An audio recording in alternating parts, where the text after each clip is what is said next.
ವೀಕ್ಷಕರೇ, ನ್ಯಾಷನಲ್ ಟಿವಿಗೆ ಸ್ವಾಗತ. ನಾನು ತ್ರಿಷಾ ರಮೇಶ್.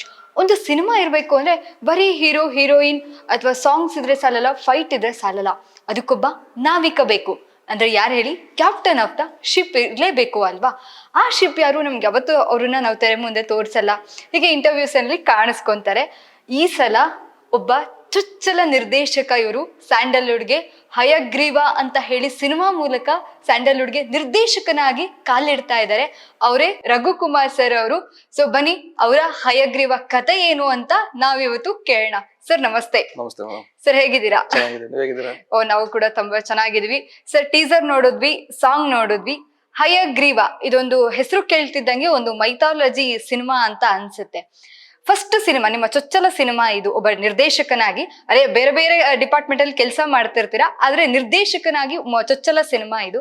ಇದೇ ತರ ಸಿನಿಮಾ ಮಾಡ್ಬೇಕು ಅಂತ ಯಾಕೆ ಡಿಸೈಡ್ ಮಾಡಿದ್ರಿ ಸರ್? ಒಂದು ವಿಭಿನ್ನತೆ ಇರ್ಬೇಕಿತ್ತು. ಅಂದ್ರೆ ನಾ ಒಬ್ಬ ಡೈರೆಕ್ಟರ್ ಅನ್ನ ಗುರುತಿಸ್ಕೋಬೇಕು ಅನ್ನೋ ಒಂದು ಒಳ್ಳೆ ಸಿನಿಮಾ ಆಗ್ಬೇಕು, ಇಲ್ಲ ಒಂದು ಸಿನಿಮಾ ಹಿಟ್ ಆಗ್ಲೇಬೇಕು. ಸೊ ಕತೆ ಯಾರು ಅಟ್ಲೀಸ್ಟ್ ಒಳ್ಳೆ ಕತೆ ಚೂಸ್ ಮಾಡ್ಬೇಕು. ಯಾಕಂದ್ರೆ ನಾನು ಇಂಡಸ್ಟ್ರಿ ತುಂಬಾ ವರ್ಷ ಇರ್ಬೇಕು ಅಂದ್ರೆ ಒಂದು ಫಸ್ಟ್ ಸಿನಿಮಾ, ಅದೇ ಮೊದಲನೇ ಮಾತು ಅಂತ ಹೇಳ್ತಾರೆ, ಹಂಗೆ ಮೊದಲನೇ ಸಿನಿಮಾ ಬೆಸ್ಟ್ ಆಗಿರ್ಬೇಕು. ಸೊ ಬೆಸ್ಟ್ ಕ್ವಾಂಟಿಟಿ ಕೊಟ್ರೆ, ಬೆಸ್ಟ್ ಕ್ವಾಲಿಟಿ ಕೊಟ್ರೆ 100% ತುಂಬಾ ವರ್ಷ ಸರ್ವೈವ್ ಆಗ್ಬಾರ್ದು ಅಂತ ಮೆಂಟಲಿ ಫಿಕ್ಸ್ ಆಗಿದೆ. ಸೊ ಅದಕ್ಕೆ ಹಯಗ್ರೀವ ಅಂತ ಕತೆ ಚೂಸ್ ಮಾಡಿದ್ವಿ. ಸರಿ, ನಿಮ್ಮ ಪೋಸ್ಟರ್ ಗಳನ್ನ ನೋಡಿದಾಗ ಇದು ಮೈಥಾಲಜಿ ಟಚ್ ಇರುವಂತ ಸಿನಿಮಾ ಅಂತ ಅನ್ಸುತ್ತೆ. ಇತ್ತೀಚೆಗೆ ಕನ್ನಡ ಇಂಡಸ್ಟ್ರಿಲಿ ಮೈಥಾಲಜಿ ವರ್ಕ್ ಆಗುತ್ತೆ ಅಂತ ಅನ್ಸುತ್ತೆ ಸರ್? ಹೌದು ಮ್ಯಾಮ್, ಯಾಕಂದ್ರೆ ಹುಡ್ದಾಗಿಂದ ದೇವ್ರುಗಳು ನೋಡ್ಕೊಂಡೇ ಮಾಡಿರ್ತೀವಿ. ನಾವ್ ಯಾವತ್ತು ಸಾಯೋವರೆಗೂ ದೇವ್ರು ನೋಡ್ತೀವಿ. ನಾವ್ ಇರೋವರೆಗೂ, ಮನುಷ್ಯ ಅಂತ ಇರೋವರೆಗೂ ದೇವ್ರು ಇದ್ದೇ ಇರ್ತಾರೆ. ಸೊ ದೇವ್ರ ಮೇಲೆ ಭಯ ಇದ್ಮೇಲೆ ಜನಕ್ಕೆ ಏನೋ ಒಂದು ಅಟ್ಯಾಚ್ಮೆಂಟ್ ಇರುತ್ತೆ. ದೇವ್ರ ಮೇಲೆ ಅಟ್ಯಾಚ್ಮೆಂಟ್ ಇದ್ದೇ ಇರುತ್ತೆ. ಸೊ ಮೈಥಾಲಜಿ ಅದೊಂಥರ ಎವರ್ ಗ್ರೀನ್, ಅದಕ್ಕೇನು ಎಂಡ್ ಇಲ್ಲ. ಯಾವತ್ತೋ ವರ್ಕ್ ಮಾಡಿರೋ ಅದು ಸಕ್ಸಸ್ ಆಗೇ ಆಗುತ್ತೆ ಅಂತ ನಮ್ದು. ಸರ್, ಹಯಗ್ರೀವ ಅಂತ ಸಿನಿಮಾ ಟೈಟಲ್ ಇಟ್ಟಿದ್ದೀರಾ, ಆದ್ರೆ ಪೋಸ್ಟರ್ ಗಳನ್ನ ನೋಡಿದಾಗ ಹೀರೋಗೆ ಪೊಲೀಸ್ ಯೂನಿಫಾರ್ಮ್ ಹಾಕಿದ್ದೀರಾ. ಏನಿದು ಸರ್? ಮೈಥಾಲಜಿ ಪ್ಲಸ್ ಫೋನ್ ಏನು ಆಧುನಿಕತೆ ಟಚ್ ಕೊಟ್ಟಿದ್ದೀರಾ ಏನು?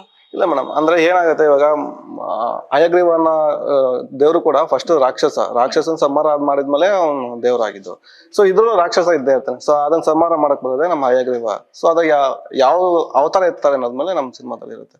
ಸೊ ಪೊಲೀಸ್ ಅವತಾರನ, ಬೇರೆ ಅವತಾರನ, ಅದನ್ನ ಸಿನಿಮಾದಲ್ಲಿ ನೋಡಿದ್ರೆ ಚೆನ್ನಾಗಿರುತ್ತೆ. ಓಕೆ ಸರ್, ಮೊದ್ಲು ಈಗ ಹಲವಾರು ಸ್ಟಾರ್ ಕಾಸ್ಟ್ ಅನ್ನ ಇಟ್ಕೊಂಡು ಬರ್ತಾ ಇದ್ದೀರಾ. ಮೊದಲ ಸಿನಿಮಾ ಎಷ್ಟು ಚಾಲೆಂಜಿಂಗ್ ಆಗಿತ್ತು ಸರ್ ನಿಮಗೆ?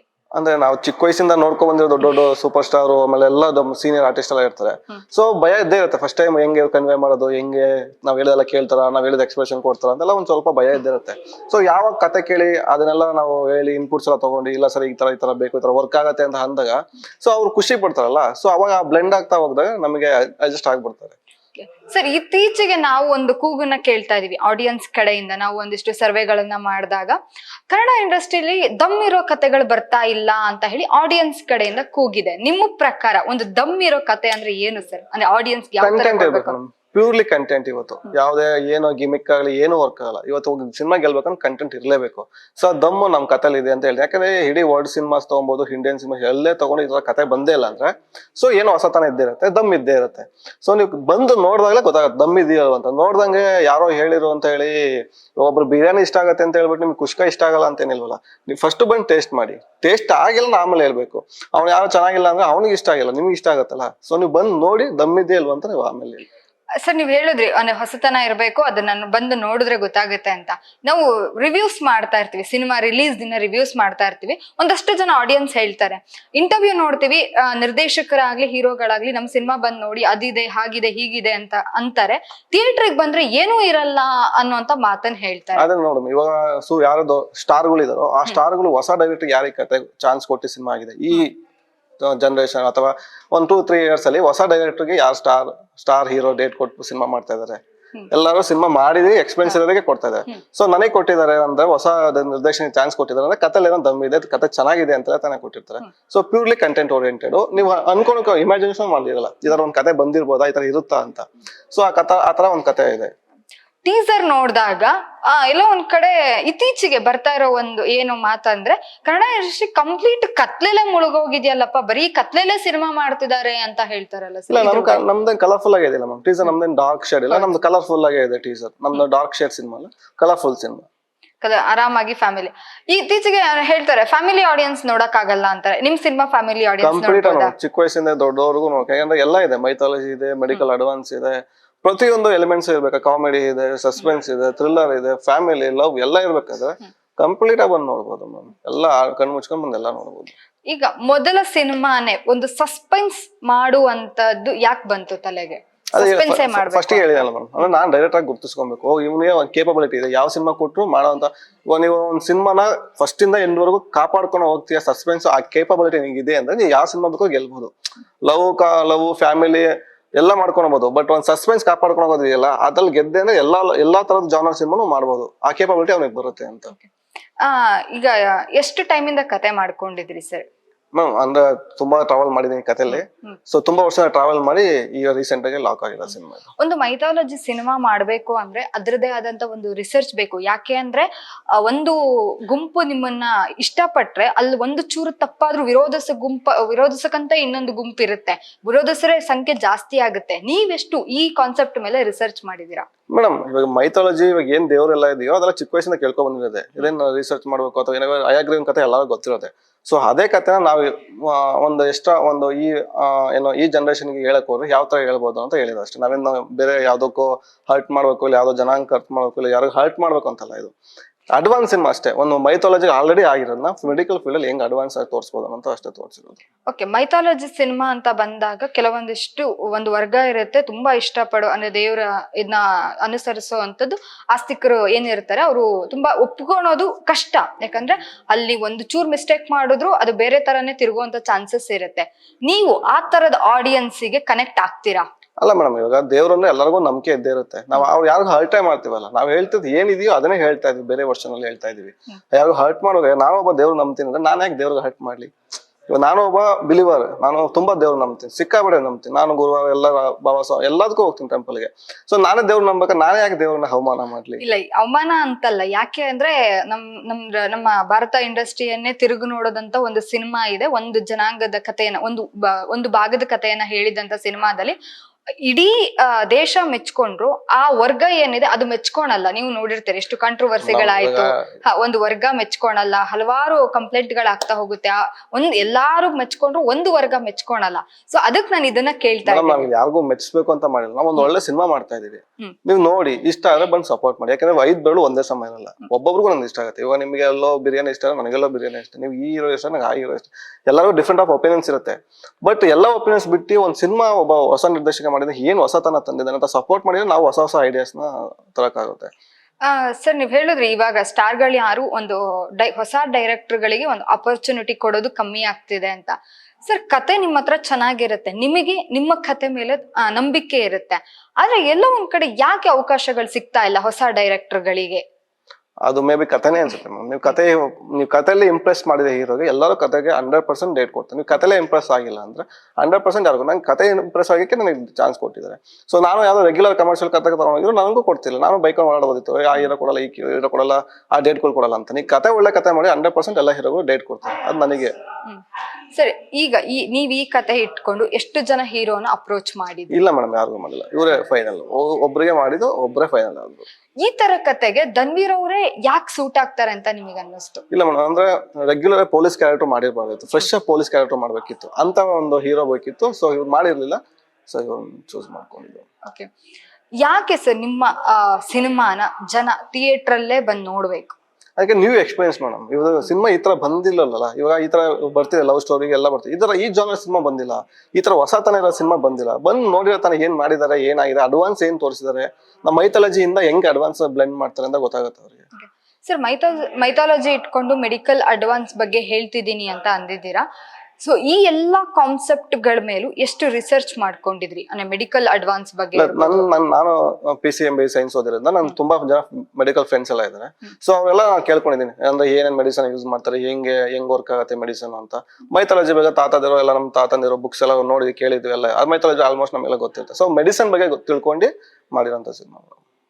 ಸರ್, ಹೀರೋಯಿನ್ ಇವ್ರನ್ನ ಯಾಕೆ ಸೆಲೆಕ್ಟ್ ಮಾಡ್ಕೋಬೇಕು ಅಂತ? ಅಂದ್ರೆ ಒಂದು ಇನ್ನೋಸೆನ್ಸ್ ಕ್ಯಾರೆಕ್ಟರ್ ಬೇಕು. ಈ ಮಾಸ್ ರಗಡ್ ಇರೋಂತ ಪೊಲೀಸ್ ಕ್ಯಾರೆಕ್ಟರ್, ಒಂದು ಇನ್ನೋಸೆನ್ಸ್ ಇರೋಂತ ಒಂದು ಕ್ಯಾರೆಕ್ಟರ್ ಬೇಕಿತ್ತು. ಇನ್ನೋಸೆನ್ಸ್ ಮೇಡಮ್ ಆಗಿತ್ತು.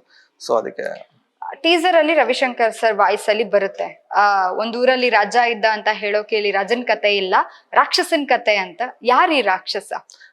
ನೀವು ಸಿನಿಮಾದಲ್ಲೇ ನೋಡ್ಬೇಕು, ಯಾಕೆಂದ್ರೆ ಆ ಸಸ್ಪೆನ್ಸ್ ಸಿನಿಮಾದಲ್ಲಿ ಎಂಜಾಯ್ ಮಾಡಿದ್ರೆ ಚೆನ್ನಾಗಿರುತ್ತೆ. ನೀವು ಎಲ್ಲ ಗೊತ್ತಿದ್ದು ಹೋದ್ರೆ ಅಲ್ಲಿ ಒಂದು ಏನಂತಾರೆ ಕ್ಯೂರಿಯಾಸಿಟಿ ಹೋಗಿರುತ್ತೆ. ಸೊ ಸಿನಿಮಾದಲ್ಲೇ ನೋಡಿದ್ರೆ ವಾವ್ ಅಂತ ಫೀಲ್ ಆಗ, ಆ ವಾವ್ಗೆ ನಾವು ಹೈಡ್ ಮಾಡ್ತಿರೋದು ಬಿಟ್ರೆ ಬೇರೆ ಏನು ಅದಿಲ್ಲ. ಸೊ ಅವಾಗೂ ಥಿಯೇಟರ್ಲೇ ನೋಡಿದ್ರೆ ಚೆನ್ನಾಗಿರುತ್ತೆ. ನೀವು ಈಗ ಬೇರೆ ಸಿನಿಮಾಗಳನ್ನ ನೋಡ್ಬೇಕಾದ್ರೆ ಒಂದು ಟೆಕ್ನಿಕಲಿ ನೋಡಿರ್ತೀರಾ. ಇತ್ತೀಚೆಗೆ ನಿಮಗೆ ಆಡಿಯನ್ಸ್ ಬರೀ ಸಿನಿಮಾ ಹೀರೋ ಹೀರೋಯಿನ್ ನೋಡಲ್ಲ, ಕತೆ ನೋಡಲ್ಲ, ಟೆಕ್ನಿಕಲಿ ತುಂಬಾ ನೋಡ್ತಾರೆ. ನಿಮ್ಮ ಸಿನಿಮಾ ಟೆಕ್ನಿಕಲಿ ಎಷ್ಟು ಸ್ಟ್ರಾಂಗ್ ಆಗಿದೆ? ತುಂಬಾ ಸ್ಟ್ರಾಂಗ್ ಆಗಿ ಮಾಡಿದೀವಿ ಮೇಡಮ್. ಒಳ್ಳೆ ಕ್ವಾಲಿಟಿ ಮಾಡಿದೀವಿ. ಮ್ಯೂಸಿಕ್ ಡೈರೆಕ್ಟರ್ ಇರ್ಬೋದು, ಕ್ಯಾಮ್ರಾ ಯೂಸ್ ಮಾಡಿದೀವಿ, ಒಂದು ಒಳ್ಳೆ ಲೆನ್ಸ್ ಯೂಸ್ ಮಾಡಿದೀವಿ, ಒಳ್ಳೆ ಲೈಟ್ಸ್ ಯೂಸ್ ಮಾಡಿದೀವಿ. ಕ್ವಾಲಿಟಿಲಿ ಯಾವ್ದು ಕಾಂಪ್ರಮೈಸೇ ಇಲ್ಲ. ನೀವು ಟೀಸರ್ ನೋಡ್ಬೋದು, ಟ್ರೈಲರ್ ನೋಡ್ಬೋದು, ಬರುತ್ತೆ ಟ್ರೈಲರ್ ಬರುತ್ತೆ, ಸಾಂಗ್ಸ್ ನೋಡಿದೀರಾ, ಮ್ಯೂಸಿಕ್ ಲಿರಿಕ್ಸ್ ಎಲ್ಲ ಟಾಪ್ ಟೆಕ್ನಿಷಿಯನ್ಸ್ ವರ್ಕ್ ಮಾಡಿದ್ದಾರೆ. ಟಾಪ್ ಟೆಕ್ನಿಷಿಯನ್ ವರ್ಕ್ ಮಾಡಿದ್ರೆ 100% ಟಾಪ್ ಕ್ವಾಲಿಟಿ ಇದೆ. ನೀವು ಎಲ್ಲ ಪೋಸ್ಟರ್ ನೋಡ್ಬೋದು, ಎಲ್ಲದಕ್ಕೂ ಒಂದೊಂದು ವಿಭಿನ್ನತೆ ಇದೆ. ಸೊ ನಿಮ್ ಕ್ವಾಲಿಟಿ ಕಾಣಿಸುತ್ತೆ ಅನ್ಸುತ್ತೆ. Of course sir. Sir, Dhanveer sir ಅವರ ಆಲ್ಮೋಸ್ಟ್ ಎಲ್ಲ ಅವ್ರು ಮಾಡಿರುವಂತ ಸಿನಿಮಾಗಳನ್ನ ನೋಡಿದೀವಿ, ವಾಮನ ನೋಡಿದೀವಿ, ಬೇರೆ ಬೇರೆ ಸಿನಿಮಾಗಳನ್ನ ನೋಡಿದೀವಿ. ಹಯಗ್ರೀವ ಅವರ ಸಿನಿ ಜರ್ನಿಗೆ ನೀವು ಯಾವ ತರ ಹಯಗ್ರೀವನ್ ಮೂಲಕ ಯಾವ ತರ ಗಿಫ್ಟ್ ನ ಅವ್ರಿಗೆ ಕೊಡ್ತಾ ಇದ್ದೀರಾ ಸರ್? ಮೇ ಬಿ ನನ್ ಕೆರಿಯರ್ ಇರ್ಬೋದಿಲ್ಲ, ಅವ್ರ ಕೆರಿಯರ್ ಇರ್ಬೋದು ಮೇಡಮ್.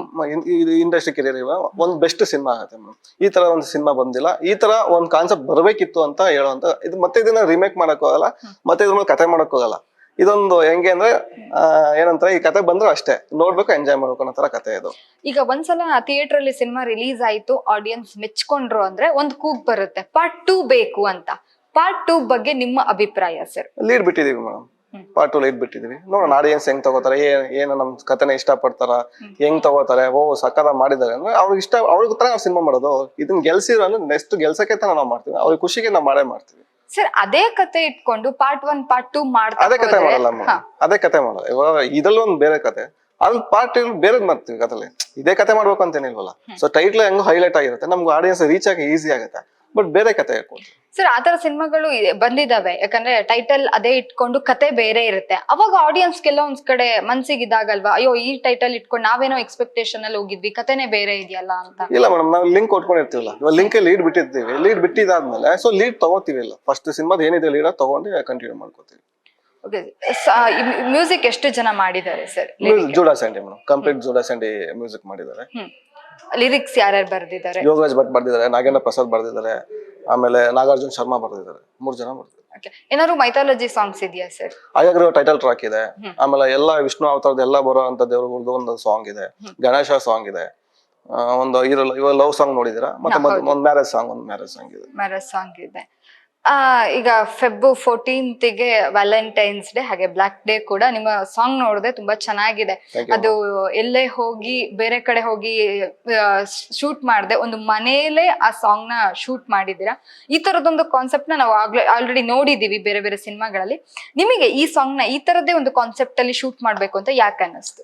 ಮೇಡಮ್, ಲವ್ ಅಂದ್ರೆ ನೀವು ಎಷ್ಟೇ ಮಾತಾಡ್ಬೋದು ಅಥವಾ ಲೆಟರ್ ಬರೀಬಹುದು, ಏನೇ ಹೇಳ್ಬೋದು. ಲವ್ ಅನ್ನೋದು ಪ್ಯೂರ್ ನೀವು ಎಲ್ಲಿ ಏನ್ ಪ್ರೂವ್ ಮಾಡ್ತೀಯ, ಹೆಂಗ್ ತೋರಿಸ್ತೀಯ ಅನ್ನೋದೇ. ನೀವು ಏನ್ ಎಕ್ಸ್ಪ್ರೆಸ್ ಮಾಡ್ತೀಯ ಅನ್ನೋದಕ್ಕಿಂತ ಏನು ಪ್ರಾಕ್ಟಿಕಲ್ ತೋರಿಸ್ತೀಯ ಅನ್ನೋದೇ ಲವ್. ಸೊ ಒಂದ್ ಮನೇಲಿ ಎಷ್ಟೇ ಜನ ಇವಾಗ ಎಲ್ಲ ಈಚೆ ಹೋದ್ರು ಏನೇ ಮಾಡೋದು, ಗಂಡ ಹೆಂಡತಿ ಒಂದು ಪ್ರೈವೇಸಿ ಇರಲ್ಲ. ಪ್ರೈವೇಸಿ ಅಂದ್ರೆ ಮನೆ. ಸೊ ಯಾರು ಇಲ್ಲದ ಮನೇಲಿ ಗಂಡ ಹೆಂಡತಿ ಹೆಂಗಿರ್ಬೋದು ಅನ್ನೋದೇ ಒಂದು ಇಮ್ಯಾಜಿನೇಷನ್. ಸರ್, ಎಲ್ಲೆಲ್ಲ ಶೂಟ್ ಮಾಡಿದ್ದೀರಲ್ಲ? ಮೈಸೂರು, ಬೆಂಗಳೂರು. ಸಾಂಗ್ ಶೂಟ್ಸ್ ಎಲ್ಲ ಇಲ್ಲೇನಾ? ಎಲ್ಲ ಇಲ್ಲೇ, ಬೆಂಗಳೂರು, ಮೈಸೂರು ಅಷ್ಟೇ. ಪ್ರೊಡ್ಯೂಸರಿಗೆ ಬಾರಿ ದುಡ್ಡು ಉಳಿಸಿದ್ದೀರಾ? ಇಲ್ಲ, ಕತೆ ಇಲ್ಲ ಡಿಮ್ಯಾಂಡ್ ಮಾಡ್ತೀವಿ. ಸೆಟ್ ಹಾಕಿದೀವಿ, ತುಂಬಾ ಸೆಟ್ ಹಾಕಿದೀವಲ್ಲ, ತುಂಬಾ ಸೆಟ್ ಹಾಕಿ ಇಲ್ಲೇ ಮಾಡಿದೀವಿ. ಇತ್ತೀಚೆಗೆ ಬರ್ತಾ ಇರೋ ಸಿನಿಮಾಗಳು, ನೀವೀಗ ಸೆಟ್ ಬಗ್ಗೆ ಹೇಳಿದಾಗ ನೆನಪಾಯ್ತು. ಇತ್ತೀಚೆಗೆ ಬರ್ತಾ ಇರೋ ಸಿನಿಮಾಗಳು ಹೇಗಿದಾವೆ ಅಂದ್ರೆ ಸೆಟ್ಗಿಂತ ಲೈವ್ ಲೊಕೇಶನ್ ನಲ್ಲೇ ಜಾಸ್ತಿ ಶೂಟ್ ಆಗ್ತಾ ಇದೆ. ಸೊ ಇದ್ರ ಬಗ್ಗೆ ನಿಮಗೆ ಅಂದ್ರೆ ಸೆಟ್ ಅಂದ್ರೆ ಕಂಪ್ಲೀಟ್ ಸೆಟ್ ಆಗಲ್ಲ. ಲೈವ್ ಲೊಕೇಶನ್ ಇರುತ್ತೆ, ಅದಕ್ಕೆ ನಾವ್ ಏನೇನ್ ಬೇಕೋ ಆಡಪ್ ಮಾಡ್ಕೋತೀವಿ. ಇವಾಗ ಇದು ಲೈವ್ ಲೊಕೇಶನ್, ಇಲ್ಲಿ ಏನ್ ಆಡಪ್ ಬೇಕಂದ್ರೆ ಅದು ಆಡಪ್ ಮಾಡ್ಕೊಳ್ಳಿ. ಸೊ ಆಡಪ್ ಅಷ್ಟೇ. ಲೈವ್ ಲೊಕೇಶನ್ ಏನೇನ್ ಬೇಕು, ಎಕ್ವಿಪ್ಮೆಂಟ್ ಇರ್ಬೋದು, ಪ್ರಾಪರ್ಟೀಸ್ ಇರ್ಬೋದು, ಅಲ್ಲಿ ಏನೋ ಅದನ್ನ ಆಡಪ್ ಮಾಡ್ಕೋತೀವಿ. Okay sir, all the best ನಿಮ್ಮ ಸಿನಿಮಾಗೆ. ಅಂಡ್ ಹಯಗ್ರೀವ ಅಂತ ಹೆಸರಿಟ್ಕೊಂಡಿದ್ರ, ವಿಷ್ಣುವಿನ ಮತ್ತೊಂದು ಅವತಾರ ಇದು. ಸೊ ತುಂಬಾ ಖುಷಿ ಆಗ್ತಾ ಇದೆ, ಹೆಸರು ಕೇಳಕ್ಕೆ ಒಂದು ಮೈ ಜುಮ್ ಅಂತ ಇದೆ. ಸೊ ನಿಮ್ಮ ಸಿನಿಮಾನು ಸೀಟ್ ಎಡ್ಜ್ ಅಲ್ಲಿ ಕೂತು ನೋಡೋ ತರ ಆಗ್ಲಿ audience. Thank you so much. ಅದು ಚೊಚ್ಚಲ ಸಿನಿಮಾ ಯಾವಾಗ್ಲೂ ಫಸ್ಟ್ ಇಸ್ ದ ಬೆಸ್ಟ್ ಅಂತ ಹೇಳ್ತಾರೆ. ಅದೇ ಎಷ್ಟೋ ಜನಕ್ಕೆ ಅದು ಇದಾಗಲ್ಲ, ಆಪ್ಟ್ ಆಗಲ್ಲ. ಕೆಲವರಿಗೆ ಫಸ್ಟ್ ಸಿನಿಮಾ ಕೆಲವೊಂದು ಇದಾಗುತ್ತೆ, ಆದ್ರೆ ನಿಮ್ಮ ವಿಷಯದಲ್ಲಿ ಫಸ್ಟ್ ಸಿನಿಮಾ ಬೆಸ್ಟ್ ಸಿನಿಮಾ ಆಗ್ಲಿ ಅಂತ ಕೇಳ್ಕೊಂತೀವಿ. Thank you so much. So ನೋಡಿದ್ರಲ್ಲ ವೀಕ್ಷಕರೇ, ಇದಾಗಿತ್ತು ಇವತ್ತಿನ ಸಂಚಿಕೆ. ಹಯಗ್ರೀವ ಫೆಬ್ರವರಿ 27ನೇ ತಾರೀಕು ರಿಲೀಸ್ ಆಗ್ತಾ ಇದೆ. ಹೆಸರು ಕೇಳ್ತಾ ಇದ್ರೇನೆ ಒಂದು ವೈಬ್ ಬರ್ತಾ ಇದೆ. ಅಂದಮೇಲೆ ಕನ್ನಡ ಸಿನಿಮಾನ ಯಾವತ್ತಿದ್ರು ಥಿಯೇಟರ್ಗೆ ಹೋಗಿ ನೋಡಿ. ಫಸ್ಟ್ ಡೇ ಫಸ್ಟ್ ಶೋ ಅಲ್ದಿದ್ರು ಯಾವತ್ತೇ ಹೋಗಿ ನೋಡಿ. ಯಾಕೆಂದ್ರೆ ಕನ್ನಡ ಸಿನಿಮಾಗಳು ಜಾಸ್ತಿ ದಿನ ಥಿಯೇಟರ್ ಅಲ್ಲಿ ನಿಲ್ಲಬೇಕು ಅಂದ್ರೆ ಅದು ನಿಮ್ಮಿಂದ ಮಾತ್ರ ಸಾಧ್ಯ. ಸೊ ಕಂಟೆಂಟ್ ಚೆನ್ನಾಗಿದ್ರೆ ನಮ್ ಜನ ಖಂಡಿತ ಮೆಚ್ಕೊಂತಾರೆ. ಅವ್ರು ಹೇಳ್ತಾ ಇದಾರೆ ನಮ್ ಕಂಟೆಂಟ್ ತುಂಬಾ ಚೆನ್ನಾಗಿದೆ ಅಂತ. ಸೊ ಫ್ಯಾಮಿಲಿ ಆಡಿಯನ್ಸ್ ನೋಡ್ಬೋದು ಅಂತ. ದಯವಿಟ್ಟು ಕನ್ನಡ ಸಿನಿಮಾನ ಥಿಯೇಟರ್ ಅಲ್ಲೇ ಹೋಗಿ ನೋಡಿ. ಚೊಚ್ಚಲ ನಿರ್ದೇಶಕರು ಸಿನಿಮಾವನ್ನ ಗೆಲ್ಸೋ ಜವಾಬ್ದಾರಿ ನಿಮ್ ಕೈಯಲ್ಲಿದೆ. ಧನ್ಯವಾದಗಳು.